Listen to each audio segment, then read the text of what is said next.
So this topic is going to be a two-part series today and tomorrow on how you constantly betray yourself. Now, the definition of betray is to expose a country, group, or person to danger by treacherously giving information to an enemy. So what we're going to discuss is how some of you are being your own worst enemies, and I'm going to lay out the actions, thoughts, habits, etc. that are leading you to doing this again in this two-part series. So once we identify what these challenges are and from where they are coming, then you'll be empowered to do something about them. Because what I suspect with some of you who I don't know is based on something that I do know on people who I do know. When I see them basically betraying themselves, is that these are commonalities amongst human beings. Humans do these things to themselves all the time. So it's not you personally that's the only one doing this, but if the shoe fits, and I am talking about you personally, then that's good, because now you can do something about it, because you may be completely unaware you're even doing it. Point number one, topic again, is how you constantly betray yourself. Number one, fear and anxiety. Fear and anxiety are treachery. They are internal betrayals of yourself. Why is this? Because fear and anxiety not only rob you of the potential joy and positive energy of the present moment, because there is some possibility for that in the present moment, even if in the moment there's a whole bunch of things going on that you don't want to go on, but also the future. Because fear is by definition an unpleasant emotion caused by the belief that something is dangerous, likely to cause pain, or a threat. In other words, fear is you're thinking about something bad, or what you consider to be bad, happening, but it hasn't happened yet. It's not happening in the present moment. You're projecting that it could happen. Again, the belief that something is dangerous or likely to cause, that means future tense, pain or a threat. That's what fear is. The key to that definition is that fear, not even that is projected into the future, is that fear is an emotion.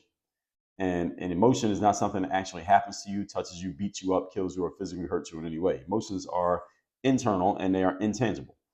So an emotion is a way of thinking, or fear itself is a way of thinking that is completely created and sustained internally, not externally, meaning it's something that you create inside of yourself and you could just easily destroy it. It's not something that happens to you. Like if it rains outside, that happens to you. You can pretend that it's not raining, but the rain is actually hitting you and you are actually getting wet because you don't actually have an umbrella. That's a real thing. That's a tangible externality. Fear is an intangible internality, which means you can destroy it just as easily as you created it. It's the same thing when it comes to anxiety. And fear is not, again, is not something that happens to you. It's something that happens because of you, because of your mental patterns and the way that you choose to frame and thus look at the situation that's in front of you, if you are even looking at the situation in front of you. Because when you look at the situation in front of you, nothing about the situation says that you have to be fearful, but you can choose to be fearful if you want to, but you don't have to be. All right, this is how fear robs you of the current moment and why fear is an internal betrayal, because there's nothing good for the most part. Let me just say, for the most part, there's not much good that comes out of being fearful. There are some good things that come out of being fearful. For example, you're getting chased by a wild animal in the woods. It empowers you to run a little bit faster than you would had you not been being chased by that animal, or had you not had the potential of getting eaten alive by that bear on your mind, then maybe you wouldn't have run as fast. So fear can help you in that way, that it leads you out to safety. But as a general rule, we're not talking about your life being in danger, then fear is not really helping you out. And it's buried inside of all of us from back in the, as they say, the caveman days. And we find outlets for that fear simply because we don't have the daily challenges of life or death hanging over our heads on a day-to-day basis anymore, as we did back in those, as they say, again, the caveman days. Robert Greene and 50 Cent wrote an entire book on this called The 50th Law. It's all about dealing with fear in all of its forms and how to reframe it, repackage it, and use it in productive and constructive ways. So if you haven't read that book called The 50th Law, I suggest you go get it. Anxiety, on the other hand, because I said fear and anxiety are betrayals. Anxiety is a form of fear, and you're doing it via time traveling. So anxiety is even more distinctively, it is fear in advance of something that has not yet occurred and something that may never occur. You feel anxiety over the fact that someone's going to call you and give you some bad news, but the phone hasn't even rung yet. And if they're going to call, what are they going to call? So you wasting this hour between 2 o'clock and 3 o'clock, feeling fearful about the fact that that call is coming at 3 o'clock, does nothing to change the fact that the call is coming. And it also robs you of any positivity you could get out of this hour before the call comes in, because the call is going to come whether you enjoy this hour or you don't. So you might as well enjoy the hour. All right, that's an example rather of anxiety. All right, these are ways that you betray yourself because these energies do not help you become the person who you want to be. I think we can agree. They don't help you do the things that you want to do. We also can agree. And it doesn't lead to you having the outcomes that you want to have. So you need to get complete control over your fears and anxieties and stop allowing them to run your life and rob you of the present moment. Because the only moment you actually have in life is the present moment because the past already happened. The future is uncertain. The only thing you have is the moment right now while you are living right now today. And anytime you feel fearful or you feel anxious about anything, then you can't even enjoy the one moment that you own, which is the moment happening right now. Fear and anxiety are internal betrayals. Do not allow them to even come into your world, let alone allow them to start running your life. And some of you already have this problem. The good news is you can do something about it. I have a program called Bulletproof Mindset 2.0. First thing you see when you come into Work on Your Game University, go join the university at workonyourgameuniversity.com. Get into that Bulletproof Mindset program. We will start to condition your mind through that program to where these fears and anxieties do not get in your way ever again. Point number 2. Today's topic, once again, is how you constantly betray yourself. Number 2, procrastination. The definition of procrastination is the action of delaying or postponing something. I once heard a businessman say the most populated country in the world is procrastination. Every time you put something off until later, every time you delay action or don't do what needs doing right now in the moment, you are betraying yourself. And I'll explain to you why, because there are many reasons behind this. One reason that procrastination is a betrayal is because you are, by procrastinating, placing a bet on a future that you may not live to experience. There's no guarantee that you will be here tomorrow. So if you don't do something today and say, I'll do it tomorrow, well, you're betting that you will actually be here tomorrow to do it. And if you don't make it to tomorrow, then that thing will never have gotten done. What if that thing is, I need to call my grandma and tell her that I love her, or I need to call one of my friends and just see how they're doing. But you put it off till tomorrow, you don't make it to tomorrow, so now you never got to call your friend. Last time you talked to him was 6 months ago. And they said, man, I hadn't talked to him for 6 months before I heard that he didn't make it to today. See, you're betraying yourself because you're placing a bet. Okay, you may not live to see that. None of us is guaranteed the next hour, let alone tomorrow, next week, next decade, etc. So every time you delay action, again, this is a blind bet that you will be around for a non-guaranteed future.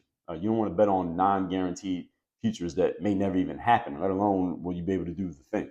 Also, you're letting your subconscious mind know every time you procrastinate. You're letting it know that when you tell yourself you're going to do something, you're not that serious about it because every time you've done it and said, I'm going to do something, you put the action off and separate it from the decision. Any of you wants to know a quick hack, simplest way to make sure that most of your decisions actually get implemented on, that they actually happen, is you want to take action on a decision as soon as you make it. So as soon as you make the decision to do a thing, you want to take some type of action that commits you to doing the thing, rather than just making a decision, what you call a decision, and then doing nothing and saying, well, I'll get around to doing this later. See, the thing about decisions, folks, is that they are followed by immediate action. If a decision is real, there's an action that follows it. A decision does not become real until an action has been taken. So if I decide that I'm going to go outside, but I still keep sitting here at my desk, then I haven't really decided that I'm going outside. The only time I've really decided I'm going outside is when I'm walking out the door, getting on the elevator, and literally going outside. But until you take the action, the decision is not real. So you want to make a decision real, you must take an action to support the decision. Just a verbal of I decided is going to be this or that doesn't mean much if you haven't taken an action behind it. So this procrastination, all right, talking about what you're going to do. All right, these are, or not talking about what you're going to do, but procrastinating on things that you have either thought or said that you're going to do is a betrayal of yourself because, again, time is the most valuable resource that you have. You're not using the time as if you understand that, because if you're using the time in a way that you understand that it's the most valuable resource that you have, then you would never waste time. Shall I say a sentence again? If you were using time with the conscious understanding that it's the most valuable resource that you have, you would never waste time. Why? Because if you run out of time, that means the entire game, everything that you got going on in your life, your family, your relationships, your dogs, your career, everything is over. All of those things will go on without you. They have no choice but to go on without you because you have no more time. So you would never waste time if you really understood the value of time. And all human beings are guilty of this second point on some level. Some are more guilty than others. Some are guilty like all day, every day, 100%. Some of us are only guilty 5% or 2% or 10%, but everybody's guilty of this on some level because we're all eventually going to run out of time. Anytime you catch yourself wasting time, you are betraying yourself. My suggestion is that you just catch yourself as often as possible and try to have as squeaky clean a record as possible when it comes to how you are utilizing your most valuable resource. Remember that true decisions are always coupled with actions. A decision not followed by an action is not really a decision. You should call it what it actually is, which is a hope, a wish, or a suggestion. Right? Because those things you can talk about and not do anything. A decision, you do something. Because the word decision, the etymology of it, it comes from the Latin. It's all about cutting things off. Let me pull up that etymology because I was just talking about this earlier today. I was talking about a different word, but I want to make sure I'm giving you the right background. So the word decision, make sure it comes from the Latin. Yes, it comes from the Latin decisionem, and that means a decision, settlement, or agreement, but it uses the word inside of it. And then the Latin word decidere means to decide or determine, or translated literally, it means to cut off. And the word de means off. So the word decidere means to cut off from. So when you make a decision, you are cutting yourself off from other options so that you can do the thing that you've decided that you're going to do, whatever that is, cutting everything else off. So hopes, wishes, and suggestions, those things exist when you decide, or think or say you want to do something, but you don't actually do it. Maybe you're just hoping you do it, you're wishing you do it, maybe you're suggesting to yourself that you do it. Doesn't mean it can't happen, but a decision does not allow space. Point number 3. Today's topic, once again, is how you constantly betray yourself. Number 3, panic. Anytime you feel in a state of panic, you are betraying yourself. Let's define panic. It means sudden, uncontrollable fear or anxiety, often causing wildly unthinking behavior. So we already talked about fear and anxiety. Panic is fear and anxiety taken to its extreme. This may be my favorite definition of this series so far, the one I just gave you. Sudden, uncontrollable fear or anxiety, often causing wildly unthinking behavior. Specifically, the second part of it, causing wildly unthinking behavior. Many people live in a constant state of panic, usually because of things that we've discussed in the first 2 points: fear, anxiety, and procrastination. When you're fearful, that stops you from doing things. When you're anxious, you're worried about a future that hasn't even happened. When you procrastinate, you are buying time with money that you don't have. You're like the government, $35 trillion in debt, and still buying stuff. Fear and anxiety usually lead to procrastination. Is this true? Whenever you're fearful and anxious, you usually end up procrastinating. Why? Because when you're fearful and anxious, it's hard to make decisions. It's hard to take actions. It's hard to commit yourself to anything when you're fearful. People rarely commit to anything when they're fearful. And if you do commit to something, you commit to something that later on you'll realize that you probably shouldn't have committed to. So fear and anxiety usually produce procrastination, i.e. adding time to a situation, because you're paralyzed by the fear and anxiety. That's what fear and anxiety do. They paralyze you. They stop you from taking action. So anytime you find yourself stopped from taking action, you are betraying yourself, because we all understand that a certain level of action is necessary to achieve in life. You can't achieve by just sitting there doing nothing. You have to do something, whether it's changing your thoughts, whether it's the words that you use, whether it's sending an email, whether it's going outside for a run, whether it's going to the gym for a workout. To achieve in life, you have to do something. You can't just think about things. You have to actually take action. Fear and anxiety prevent action, and they lead to procrastination, which is literally a delay of action. So you see how these all work together. The only action that people who live in a state of perpetual fear or anxiety ever take is what we call panic action, which is not guided by logical thought and is not guided by reason, by definition. And if you wonder why so many people are so unhappy, is because many people are destroying themselves from within with this exact equation that I just laid out. And we are also often aided into panic by the nonsense that we take in from the outside world, specifically from the mainstream media and what we used to call the news. As I told you 4 years ago, you should no longer be consuming. You shouldn't be consuming the news. They're not giving you news anymore. They're giving you anything to get you fearful, anxious, and into a state of panic. Why? Because you're easier to control when you're fearful. People who are afraid are much easier to control than the person who is bold and confident. Can we agree? Of course we can. I told you at the end of our mini series on why the middle class is disappearing. If the government had its choice, which side would they want to push you to, the rich side or the poor side? The answer is easily the poor side. Why? Because when you're poor, you can be controlled. When you're poor, you're in a constant state of fear and anxiety because you have no idea what the future is going to hold, because you don't have any control over your future. When you're poor, you don't have control over your future. The more control you start to take mentally over your future, the easier and more quickly you will pull yourself out of the poor space. And you can pull yourself up into the rich space if you want to. Challenges, again, many of you allow yourself to be indoctrinated by mainstream media, whether that's TV or your phones. And this is where a lot of people end up getting thrown off, because then you go out into the outside world thinking that everyone thinks like the people you've been coming across on your screen, and it ain't like that. People you've been coming across on TV, it ain't like that. All right, people don't behave in the way that you thought that they would, because you've been living in an alternate reality that is not a reflection of how people actually are. The news industry is designed to make you fearful, anxious, and to move you into states of panic. Again, that keeps you tethered to them also for information. You do something wild, now you got to watch the news to find out what to do next, or what to be afraid of next, or where do you go next. It's a great business model for them. It's a terrible business model for us.